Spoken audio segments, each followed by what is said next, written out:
We are live, guys. Yes.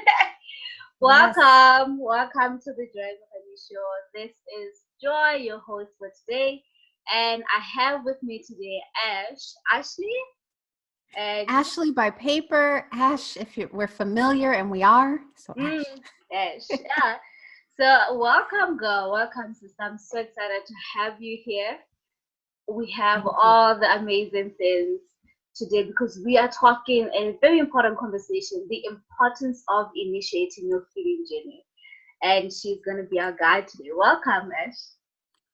Thank you so much. I'm beyond happy for us to be doing this and connecting once again, and especially on this topic and everything else that'll come up along the way. Yes, ma'am. Yeah, all the good things.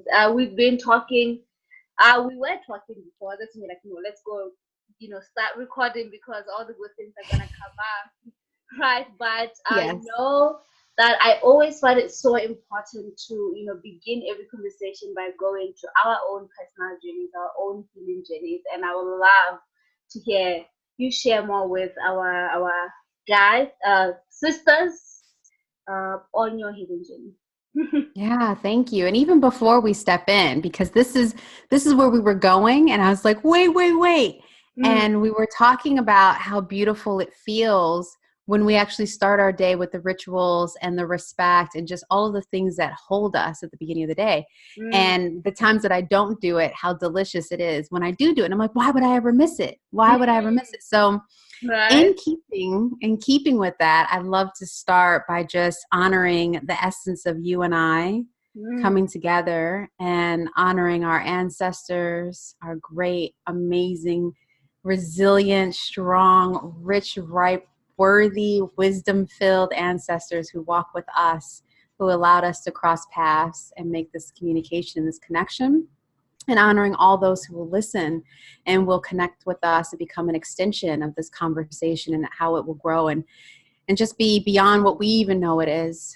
Thank you so much for that, how we are held to our guides, to this Mother Earth, and to the stars above, to the sun and to the moon, and for the everlasting universe, for every human in existence that we get to touch and be connected to directly and indirectly. We say thank you. We say thank you. We say thank you. Thank you so So it much. is. Yeah. Thank you so much for this beautiful prayer. I'm centered. I'm centered. How could I ever Me. forget to bring it here? Thank you so much for this reminder. So beautiful. Wow. Thank you. Thank you. This is it. This is it. This is why I love the community and I love being in sisterhood, because we all have each other's back. We all know what's inside of us. It's going through that personal journey of remembering and reconnecting that just lets it all come back to ourselves and ignites into a million other amazing pieces. So Yeah, amazing. to Thank you answer for your question, being. yeah. Yeah. To answer your question, my journey, as I believe for all of us, really started at conception. You know, I came into my family line. So I'm originally born in Detroit, raised in Chicagoland. I'm African American. I love identifying as Black American, although I am African. I'm mixed with other things, but my culture, the way I was raised, what I identify in, what I feel all around me is always my Africanness, my Blackness. And so I remember as a little girl, I remember the day I came home from the hospital, I kid you not, and seeing the lights and being like, this place is weird. Where am I at now? Being discombobulated. And then I remember as a little girl, as I got older, maybe around 6 or 7, just really starting to observe my family and the surroundings and being like, I still don't understand this place. And who are these people? I know I look like them and I feel love and I love these things, but nothing is making sense. And I obviously came into this family or chose to be in this family for a reason. And I was speaking like that at a young age. And I remember at age 8, after I had seen some things and we had various forms of trauma, physical abuse, sexual abuse, poverty, you name it, constantly moving, constantly establishing home growing up, that I was like, I came in this family to change things, to let us remember our power and to do something differently. And at the time, it was mostly focused on financial freedom. I want to create stability and have a stable home that my children's children now have a home they come back to. And the narrative around our family would be different. And that kind of carried with me along the way. But I was raised Pentecostal Christian.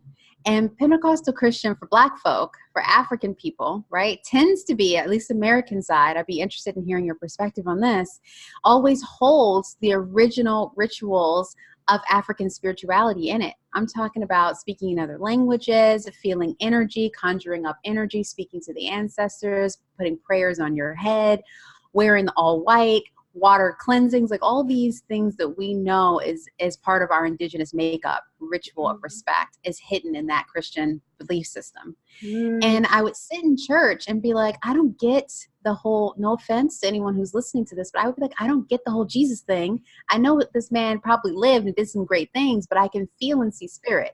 And I see other folks around here, and I'm feeling and seeing other things, and dream work was coming through, and premonitions would come through. And I would talk about things that were not part of my current culture, but it's completely embedded in my ancestral spiritual lineage culture. And I would talk about these, I would walk in my sleep and say all these things. And my family was like, we don't know what she's getting this from. Lo and behold, this is a gift, many gifts that were passed on and would skip different generations. And I was the one who just had it strongly and was like, I can't shake it off of me. So around my teenage years, I pushed all that away. You know, I wanted to be a regular teenager and do my thing and, you know. And it wasn't until my 20s that I really started reconnecting and going to do metaphysical studies and sciences, meditation. I'm a Reiki master now. I did trance work and getting into psychotherapy and hypnotherapy and all the various Eastern ways of associating with spirituality to come back to myself. And it just unlocked all the gifts that I already had. So I'll take a pause there because there's so many other good things to talk about, but it is a journey of being curious and remembering who I had always been. And that curiosity would never go away. I could push it away, but it always came back. And there's a conviction that I felt in myself that I had a message and a purpose that was for me, but for my family, for my people, and eventually to affect the world. So moving between the two places of being a person of color in America, but completely rooted in whiteness as far as the culture around me, and feeling this call for something else of healing, of greatness, of a message, just never went away. So, wow. Yes, ma'am. I feel like my inner child is just doing jumping jacks. She's just so excited right now because I resonate so much with the journey. I resonate so much with just, you know, being sensitive to spirit from a very young age. I resonate with finding my soul, also just needing to, you know, to explore all this beyond what was culturally accepted in terms of how do you connect with spirit, which was religion growing up. And, you know, just falling into exploring Eastern perspectives, Eastern ways of doing things and Western ways of doing things. And then somehow you do like a full circle because you will return home. And that's currently where I'm just like, yeah, finally we're home. But yes, the journey is so similar with us. Like sisters, I've been having so many conversations with all of us, and it's always kind of like the same. You feel like there's so much more going on. And why isn't anyone talking about this? Why, you know? So, and then, you know, you do your own journey and there's a little bit of rejecting and getting confused somewhere and you lose the path. But the great thing about it, having been a child of the sacredness, is that you always return to the sacredness. That's the beauty. That's what I'm excited to talk about. And yeah, I would love to continue with the return to home and how you are there now. Yeah, I think the return to home, to me, it first off, it never ends. It never ever ends. I keep returning to home and I wander out and get some more information. I go through what seemingly feels like a new trial or new tribulation or new challenge. And yet it brings me deeper into home. And then I return and get some more information and some more information. So it's really, it mirrors exactly what it was like as a child, where we're constantly moving home. But now I know the home is within myself, and I am journeying deeper within myself with other energies, ancestral support around me. Mm. So I really think that starting to just ask the questions of why am I here? Who am I connected to? What makes me feel dis-ease? Why do I feel less than, more than, whatever emotion, right? And programming that makes us feel the way that we feel and question what we question, and then leaning into that, like going really deep into it and looking at all the ways it comes to life in your life. Without the personal, I guess you would say, conviction or the drive to want to get outside your comfort zone and to challenge what the status quo is, because I truly believe our generation right now is so deeply connected to the divine and our ancestral connection to the divine. Like our ancestors are literally saying, it's time now. We've been too dormant. We've been forgotten about too long. Or we've been hanging around and doing these things, and now we want direct reverence, direct respect, direct relationship in an ongoing way, the way we used to do it.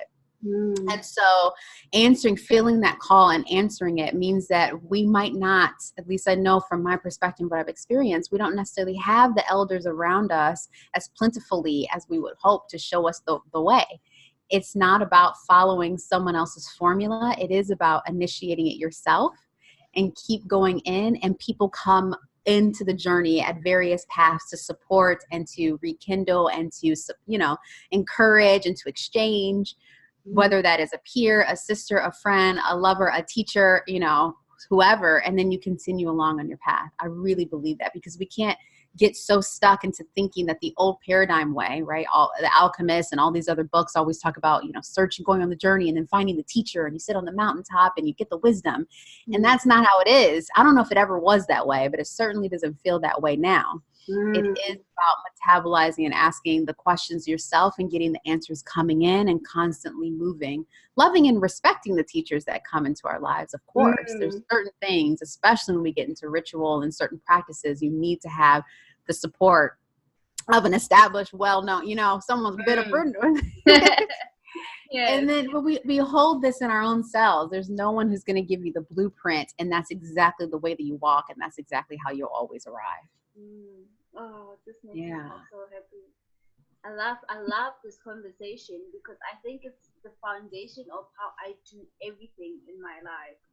Right now, I find that it's so important for me to keep sharing and transmitting the message of how it's about the inner healer.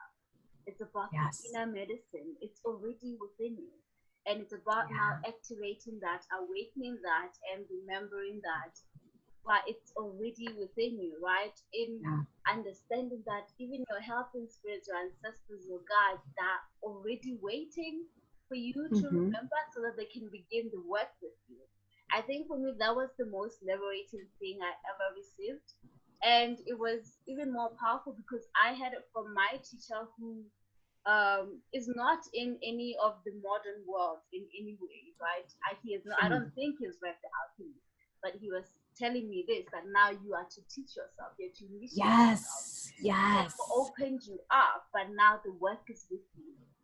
And it's so important for people to understand this doesn't just relate to, healers, to shamans, ancestral healers, but everyone and everything. I totally agree. And I'll say, again, in my experience, I hope I'm wrong. Maybe I'm the anomaly here, but you don't come across teachers like that very often anymore, who says, I've now done what I can do, and now you go off.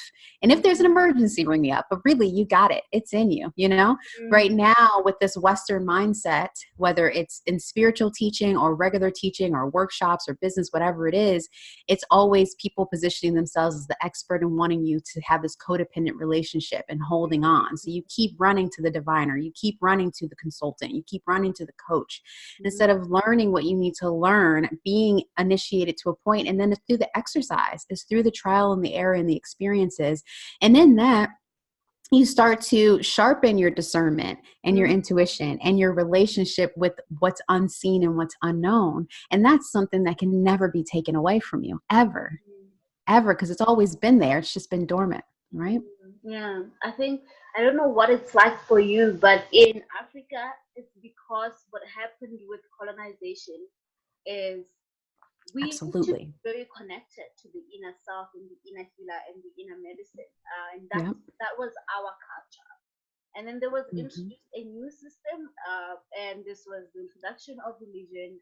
For my country, it was done in the late 19th century, right? Almost 150 years ago, it was introduced.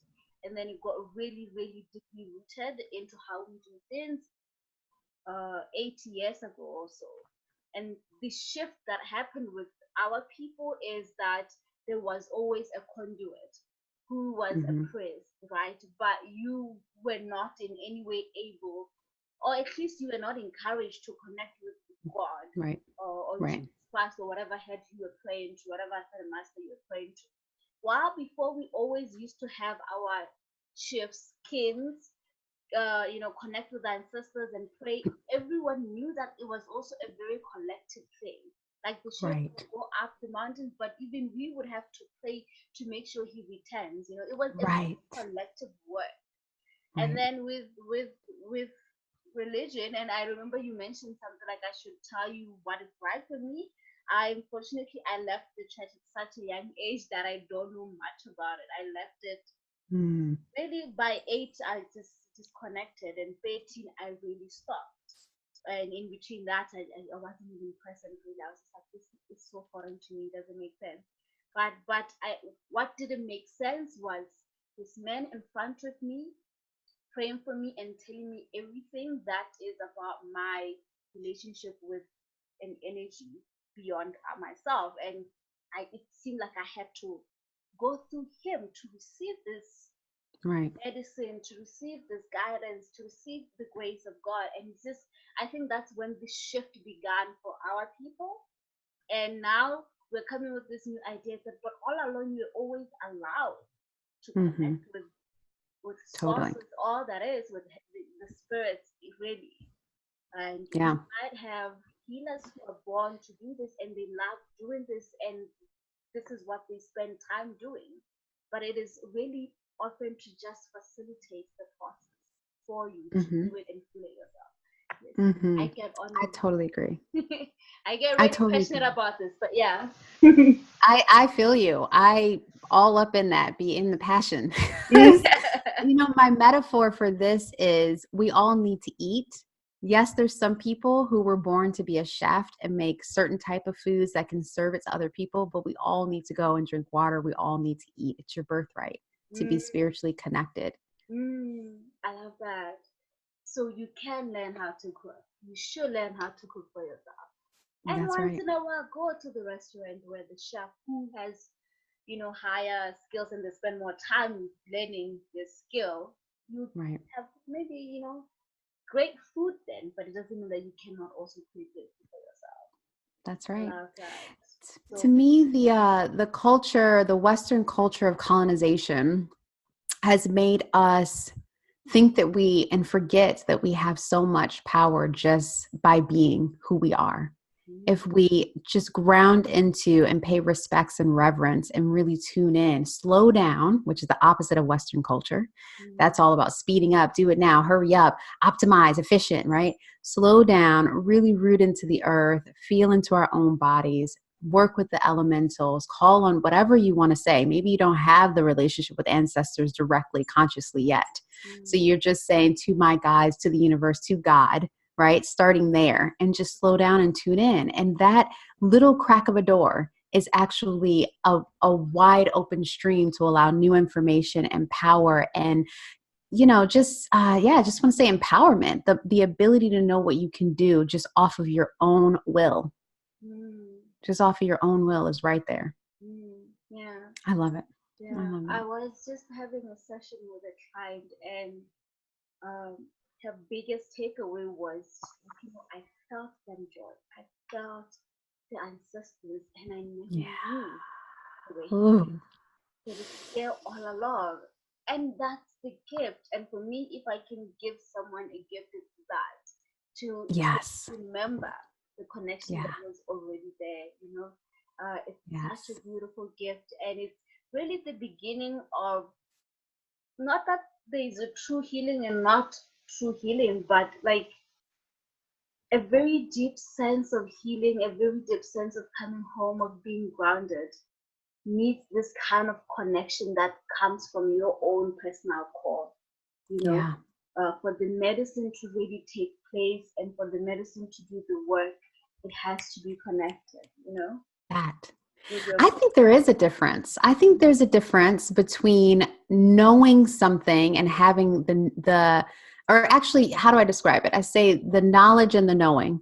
The knowledge is being aware of something, and there's a certain level of healing just with knowing of something, like not having knowledge of it, the theory, you're aware of it. You see it in the world, great. There's some moments you engage with it, but it hasn't really embedded in. It hasn't been embodied. And embodied healing, embodying activation of what you know is the knowing, where even when you're not consciously on it, unconsciously, you're consciously knowing that unconsciously it's going. So you're keen and you pick up stuff. That's the knowing part. So to me, when there's, the entry level to healing is always usually right now, yoga or meditation or like green juice, right? A therapist. You might go as far as getting to coaching. And if that coach is really great, they'll take you to some deeper levels, right? But when you start working with the energies and you're calling in your ancestral gods, and then you're seeing what your natural gifts are doing, and then you're seeing how you apply it from the esoteric world or the unknown world into the reality, this physical world, now we're moving into a level of healing that is not as mainstream, but it's deeper, it's much further. Someone was asking me recently, how do I feel about the coaching industry? And as a coach myself, I'm like, it's great. There's so much that can occur. There's a lot of, change that can happen and activation and forward movement, and you get these goals and you can see the behaviors change. Sometimes some of the modern ways of healing, including coaching, are a little bit Band-Aid-like because they can't get down into the fibers of the human spirit that's actually disconnected. And that's why I think the spirituals, particularly our African spiritual ways, are so potent and so needed to be used in conjunction with some of these modern methodologies. Yeah, I love that. I agree. And now the question that came to me is, what are these deep things that you feel like we need to be looking into, especially as Black women, as Black individuals in the world? What do we need to be looking more in?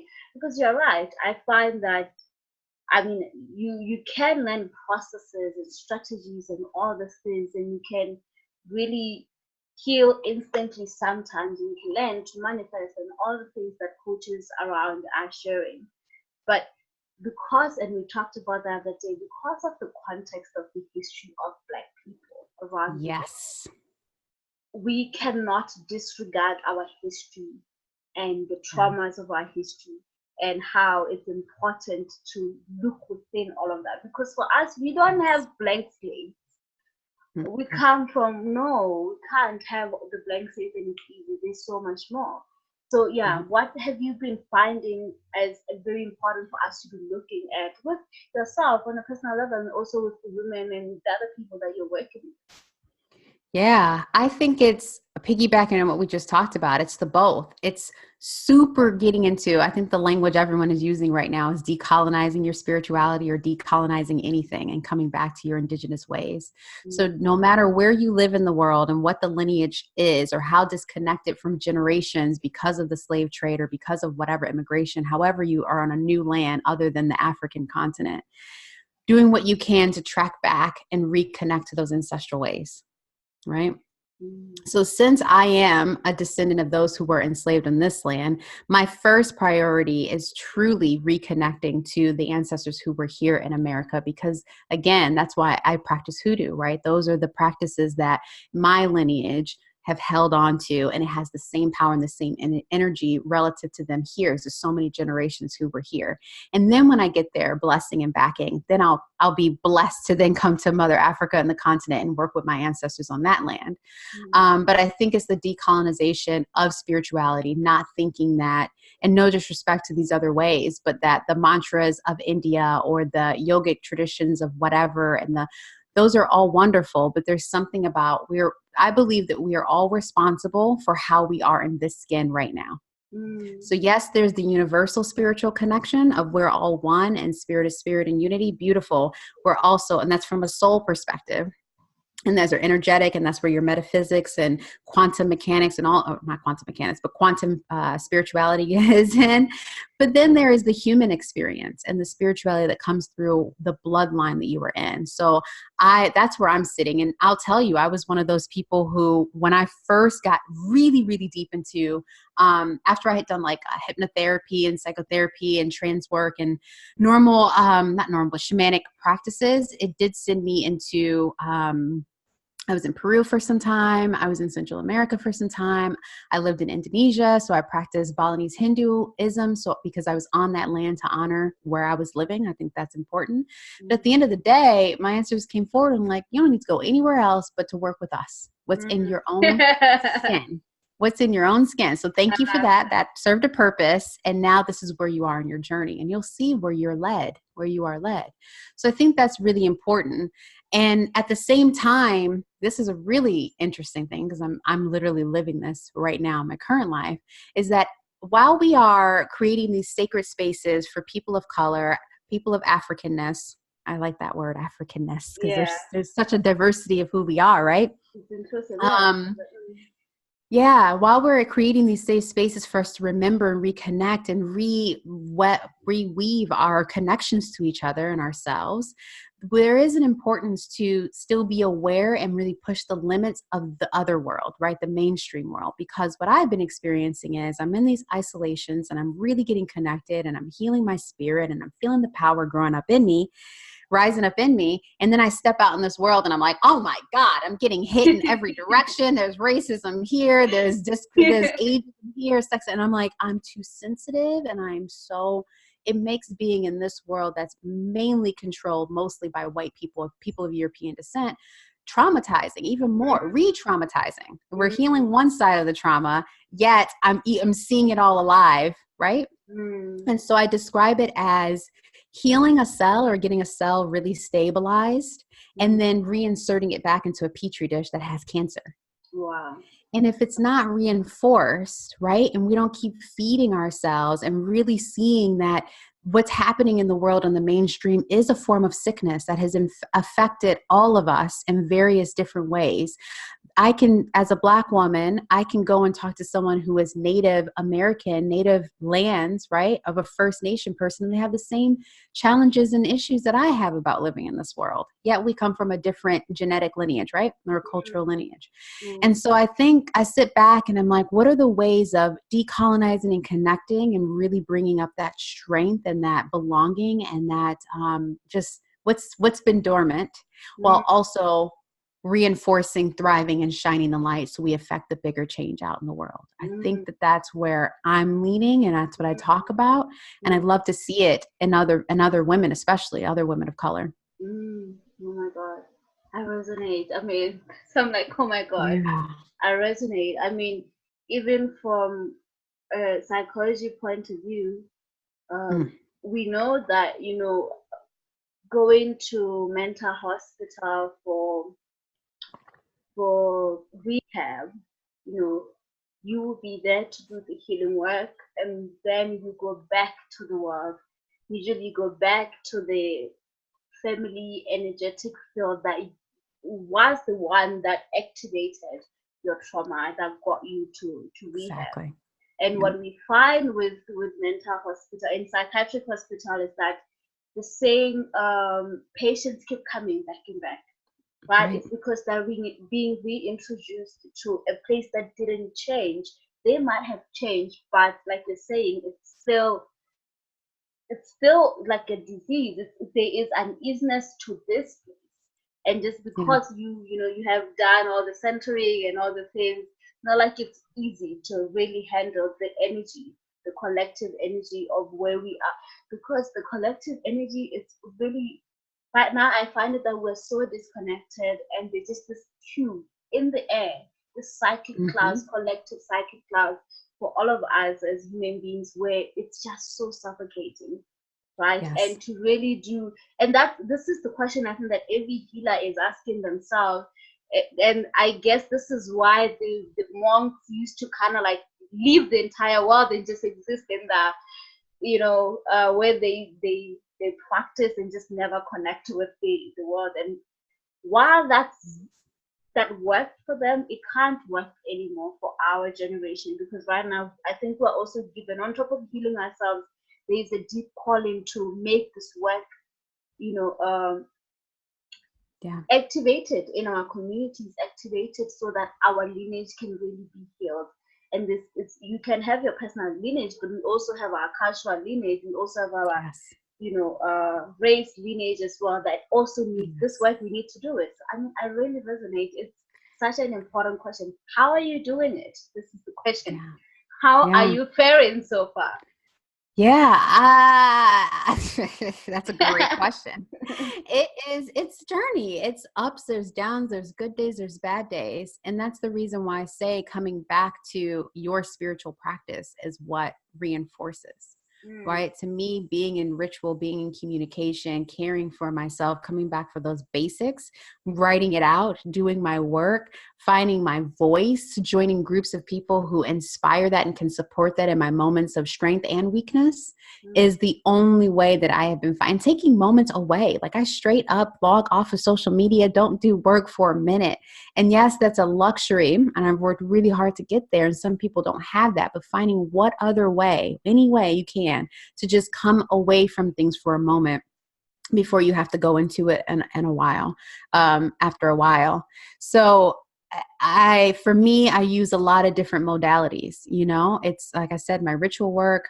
I'm in various circles of people of color who can be supportive to me.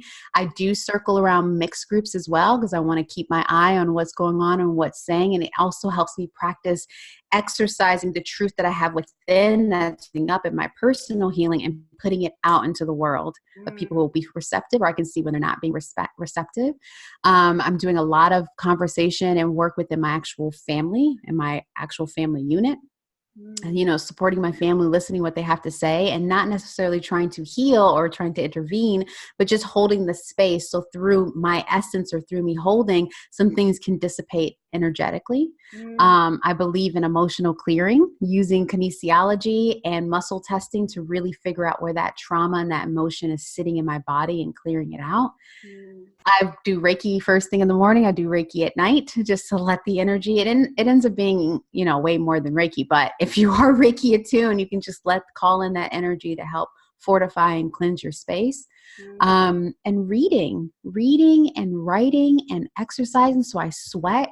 It's a full, it's no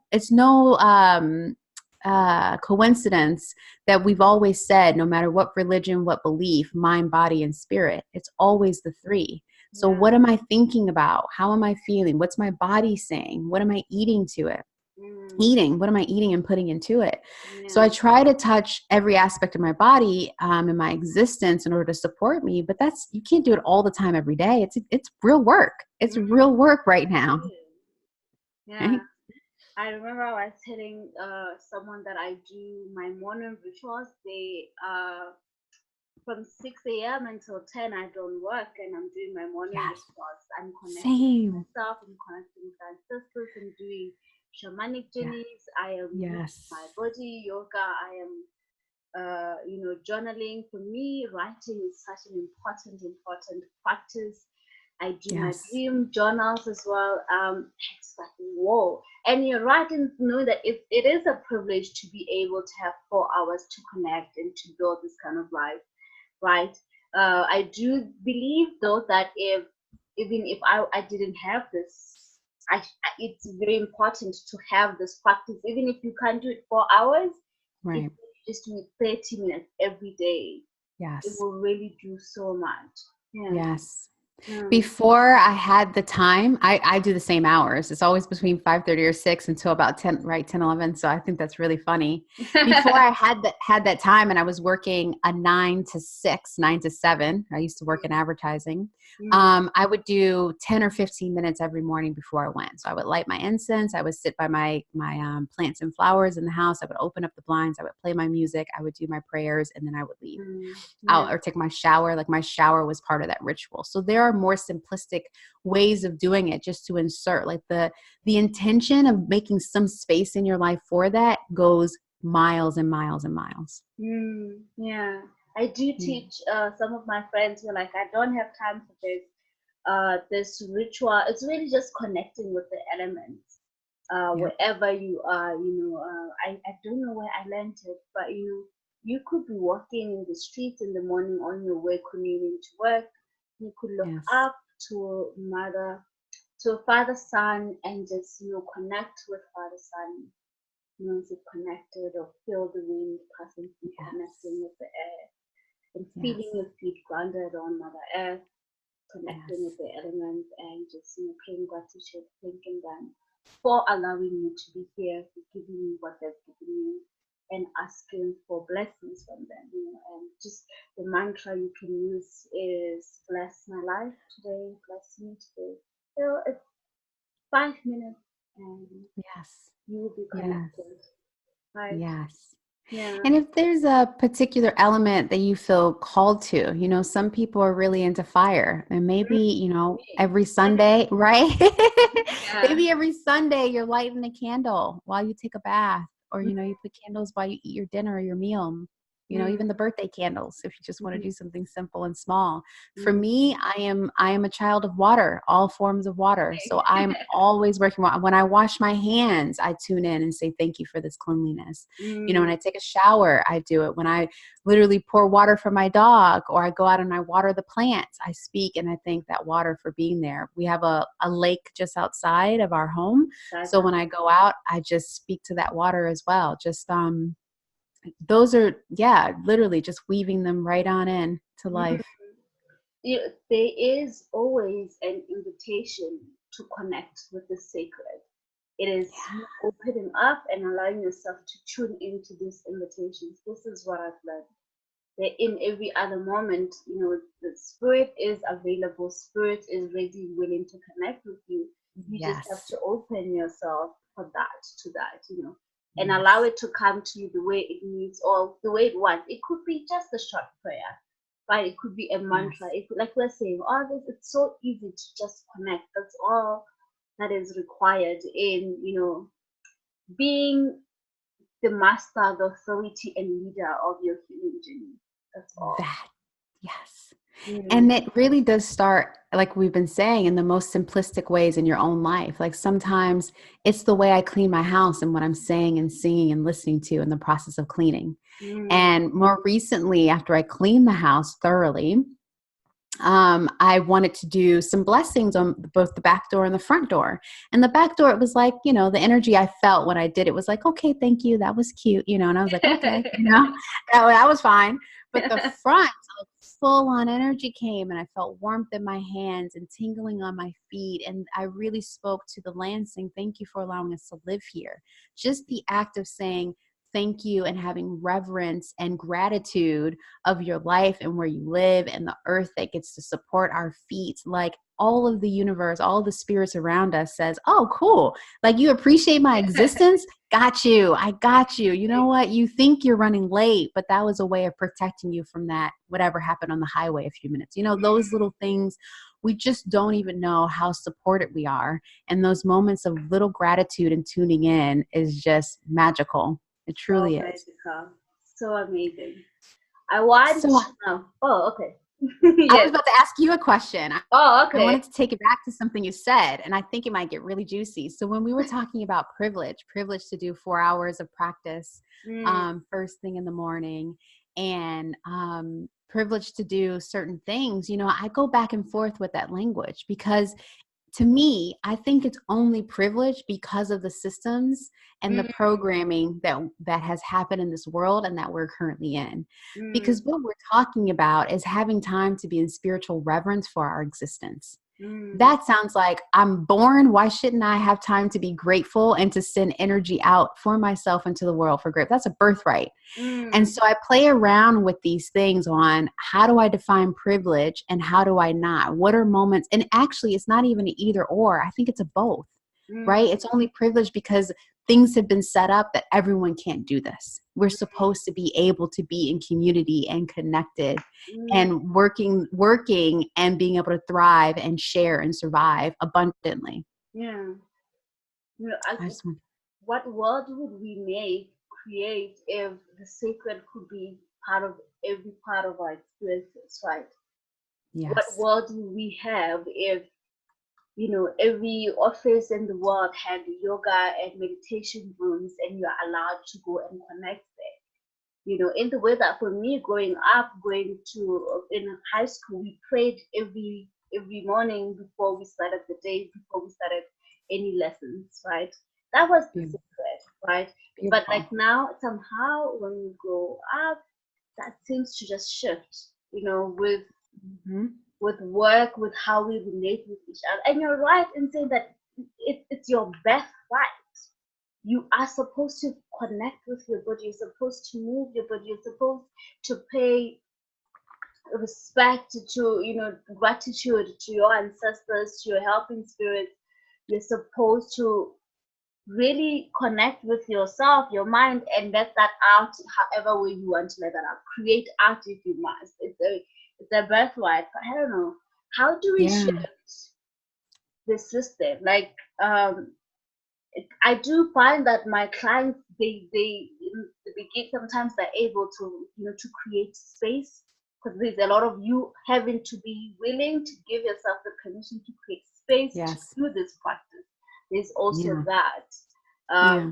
They're able to do that, but somewhere along the line they just like, oh, I got busy and there was a new project, and then I couldn't meditate anymore. Mhm. What would you advise, or advice, what would you say to that? Yeah. I say that, all of us have, it's funny, looking at the humans. So I'm going to go wide and then I'm going to bring it all the way in. In Mm, the wide perspective, humans are all suffering from the same thing. It's the mm, cultures and the race and the age and the sex and all these things that create and location and geographic and socioeconomic things that create specific types of healing that we need at different times. mm, So for women of color, particularly, mm, it is about being selfish, right? Selfish and taking care of ourselves and creating a community at the same time that's going to help us reconnect, be free, and be empowered and do greater big things in the world, because we're so strong and we're so bodied and we're so powerful naturally that we are literally depleting our energy by putting everything else first. We've been running on fumes and we do it so well. mm, Right? We do it so well. So mm, how much more impact would you have? How much more sharper would your mind be? How much more attention and presence you would take just by walking in the room when your skin is glowing and you're well rested and you've been nurtured by another sister and you've really taken the time to let your glow come through? You're going to be a better mother, a better worker, a better businesswoman, a better lover. Okay. Vagina mm. juicy is all get out because you are loved up and you're Yeah, feeling good. Right. yeah. And so, but on the flip end, because I do have clients who are of Caucasian European background, it's a slightly different. From a woman's perspective, they need different things, right? They're trying to get their voice and stuff, all great and dandy. However, taking up all the space. So how about we settle down and see what it's like to do, different? And that's not what our conversation's focused on. But I do like to call through some of the cookie cutter approaches to healing. Mm, Generally, we have to look at the nuance and the context of being a woman of color, an African woman.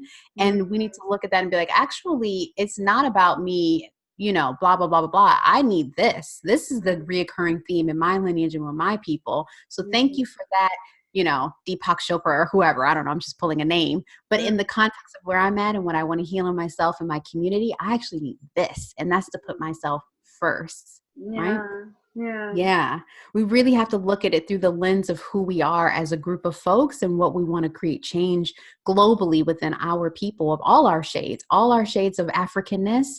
I'm Mm, about that. yeah, definitely.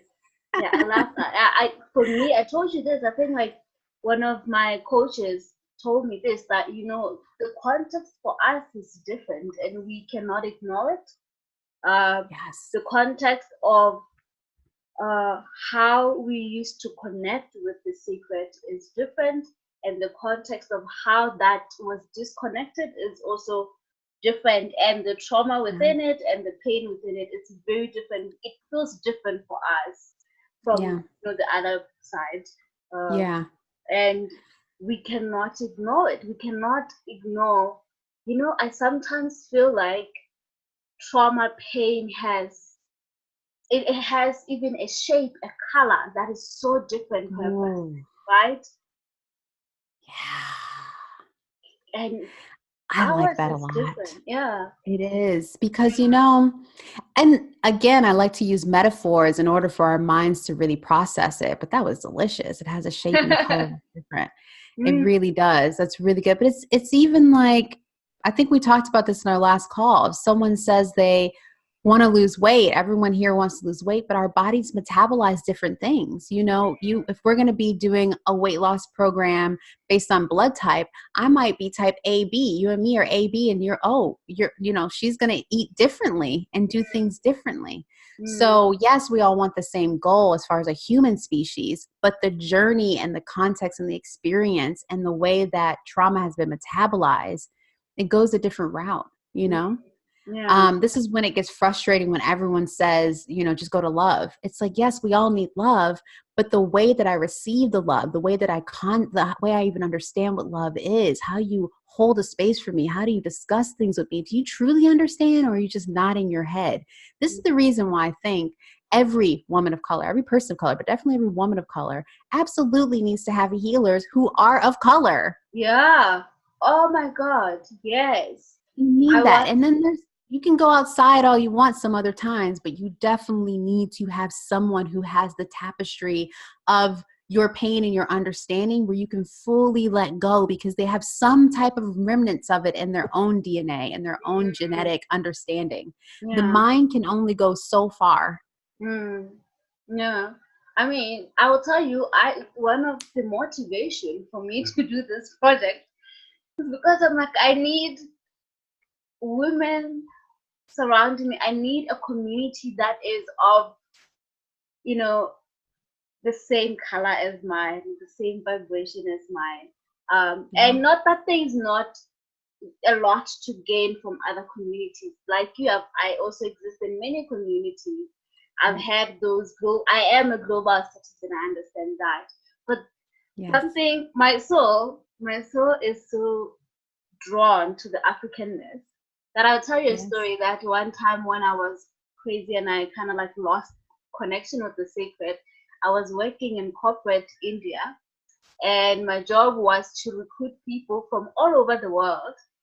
And halfway into my work, I was called by my boss because he was telling me I need to start recruiting Africans only. And I didn't realize that's what's happening with me. I was called the Queen of Africa because I'm just so drawn to this Yes. energy, to my people. And I would say this, that I did um, probably was a little bit linear to my African people than other people, because I mean I understood the context, you know. Exactly. At a very deep level, Yes. vibrational level, you don't need to explain. I hear you truly, and I Mm-hmm. understand your struggle. I understand your motivation for whatever it is that you desire in your life. I hear Right. your soul mission and your sacred contract at a very deep soul level, Right. you know. And you know And what's at stake. You know what's at yeah, stake, you know, yeah. right? So yeah, I definitely was think for me. This Sorry, I was gonna, because I Oh wanted no, to. go. No, this is so good. Keep going. Yeah, no, I just wanted to round it up to our conversation of initiation. That for Oh, me it wait, was wait, so. wait, wait, wait. Before we do that, I got to say this part Yeah, though. With that example, I hold the both, right? I hold the both because there's so much in our healing journeys right now and what's happening in the world that we have to do those things to pull our brothers and sisters forward. yeah, Right? We yeah, need to look out for our own in a way that helps us expand and have opportunities we have not had and have been taken away from us. We mm, need that. On the other and in the other hand, as I'm holding that, and I'm so glad we can do that in the ways that we can, on the other hand, I do believe and hope one day that the world can heal from all of these systemic issues of mm, survival that is metabolized in all these terrible ways. So yeah. it's like I'm doing this with what someone else would say is nepotism, right? Handpicking our own and bringing them forward. Yeah, But we're using it in a way that's actually helping what's been disadvantaged come forward and have an opportunity that we deserve. We yeah, absolutely deserve. And also looking forward to the mixture of equality and availability to everyone. I believe in the both. We can't just be with ourselves and then or separate the two, yeah. right? If we No. At least that's my dream. Mm, yeah, it is. So this. this act of remembering, because that's how it feels like to me, it's Yeah. really remembering myself, remembering my origins, remembering what wholeness feels like, Yes. right? And I say remembering because for us, like people, we often feel erased. We often feel, Yeah. just put aside, right? And in this being put on aside, it sometimes feel like we also do the same to ourselves and to our communities and to our people Right. and to our traditions, right? So the Yeah. remembering is very personal in the very beginning, and it has to be personal, and then it can be communal in your community, and then it has to be global, right? Yeah. And the Yeah. embrace, you have to first embrace yourself. You have to do that work at that deep level of personal level, and then you have to go for the Yes. collective consciousness, because we do Yes. understand that we are the collective consciousness. We are That's right. one, and this we are brothers and sisters beyond race, beyond culture, Yes. beyond other tradition. We Yes. understand that, but like we are Yes. saying from the very beginning, we must first come to the human, and then branch out to the soul collective understanding of things for Yes. it to really feel grounded and integrated. Because if Yes. we skip, it feels like a little bit of a spiritual bypassing. Yep, absolutely.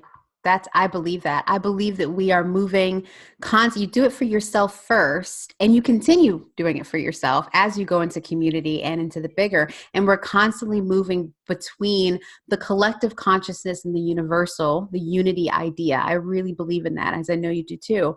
And then coming back down into the cultural traumas and injustices that are being healed and the freedom that we're connecting on an individual level, and then coming back up and going back down. I call it the accordion. We're Mm, constantly just expanding, contracting, expanding, contracting. mm, And that way it keeps you from being all the way in the weeds, which then makes us have more separation and more pain. And that's when some of the victimhood things come in, and we can't break those generational curses. We can't get free the way that we want to. And if you mm, go all the way to the love and light and everything is good and kumbaya, then you just spiritually bypass and don't want to deal with any of the work and the mm, painful stuff. So mm, I see myself on a conveyor belt, mm. Yeah. doing that Really. dance. Yeah, I walk the dance between the shadow and light, and I believe that both are my best friends. They have Yes. much to teach me. I can never leave the other behind, right? So that's You beautiful. say things that literally makes my chest flutter. Like I feel it right now. That was beautiful. Yes. I was talking to another beautiful sister, and I was telling her that a lot of people love saying this to me, and sometimes I will come and rewatch this, and I will be so surprised. And she's saying that I have read also your work, and I do think that it must be coming from an ancestor. I'm like, yeah, it feels like it's really not coming from me. I Yes. think I have. I'm going to connect, because she showed me the scripture that I need to connect with this great ancestor of mine who's so good with words and Ah, such a storyteller and such. I love reading that words. It looks like it's me who wrote, but sometimes I read, I'm like, whoa, what? yeah. Wow. Where'd that come from? Like what? It's always new meaning for me each time Yes. I read my work. So Yes. thank you so It's much. beautiful. That's My sister is beautiful. so awakened by this. I think it makes my. I don't know why I feel like it's like probably I'm right. I think it makes him so happy that you're like Yes. connecting like this. Yes. My cheeks are starting to hurt right now. I'm cheesing that hard. I'm just like, yes. Thank From you. smiling so much. So now I want to take you back to our conversation. For someone who is beginning that journey, um, and they're having this new shift from our conversation that they should be, the authority of that healing journey. They should be initiating it themselves. And we understand that it's very personal. It's a very context. It's your Yes. context, right? So we will use the word. Um, if this was my healing journey, this is how I would do it, right? As a Yes. way to just give people options, ideas of where they could start, how they could create this initiation for themselves and continue the return back home. What would you say? Yes. Ooh, this is a juicy question. It's a couple things. Mm, If it was my healing journey, I would first start with writing down all the things I ever wanted to be or thought I wanted to be or was interested in as a child. Mm. What did you dream about? What did you play with? What did you write about? What was important to you? All of that. Just write a list and start to do all of those things again.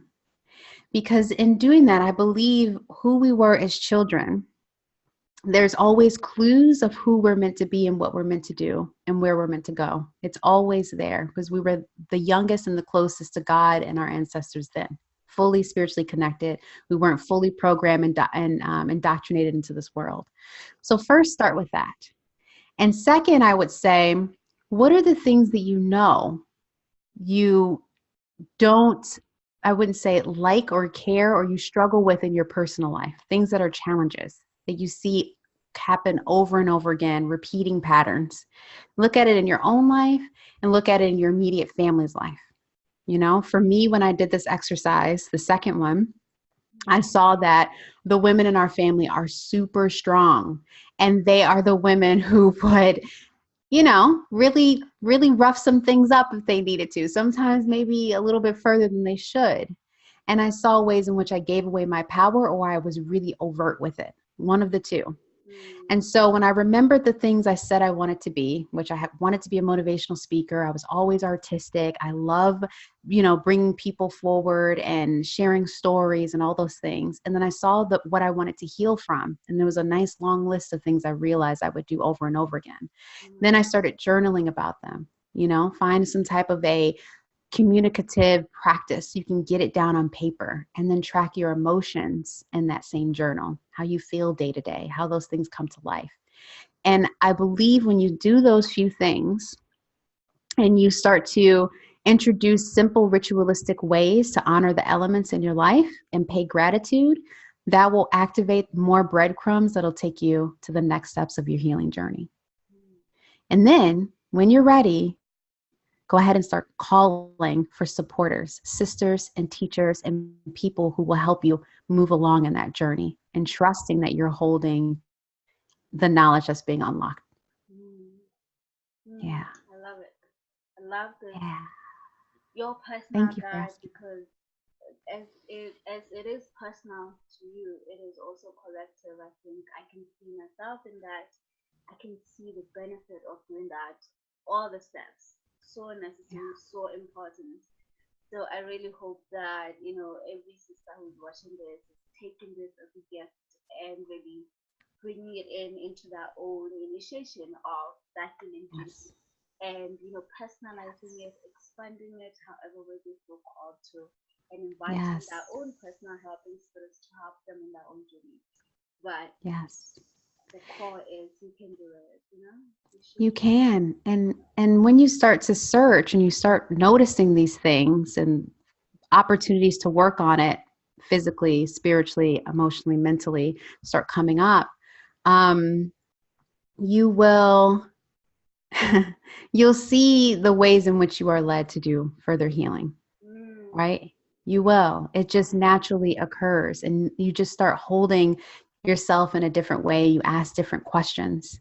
And when it gets really hard and it's difficult or challenging what you're learning, you just take a break for a moment and then come back and lean into it because the edge growth is the most painful part, but it's the most beautiful thing. It truly is. Uh, And I'd just like to say I do have another gift to offer mm. anyone who's listening is interested, but I'm creating a meditation specifically for those who listen to this podcast. It's a meditation of freedom. Mm. So if you're interested in that, I will make sure that Joy has the way in which you can get that free gift. Oh my God. I mean, I'm interested. So yeah, Thank I will be the you. first person in the class. Thank you so much. That is such a powerful gift. It's so important. I think, especially with how the world currently access um, rituals, especially online. Like if you wanted to do like a meditation, um, I think Yes. it's. I've done a meditation, an ancestral healing meditation guide online with an African sister, and the vibration was different. you know. Yes. I love this. Yes. I hear you, Yes. you know, and whatever word she says, I feel that if I call in my sisters are also along with, they're like, yeah, okay, we can listen. Let's do this. You Yes. know?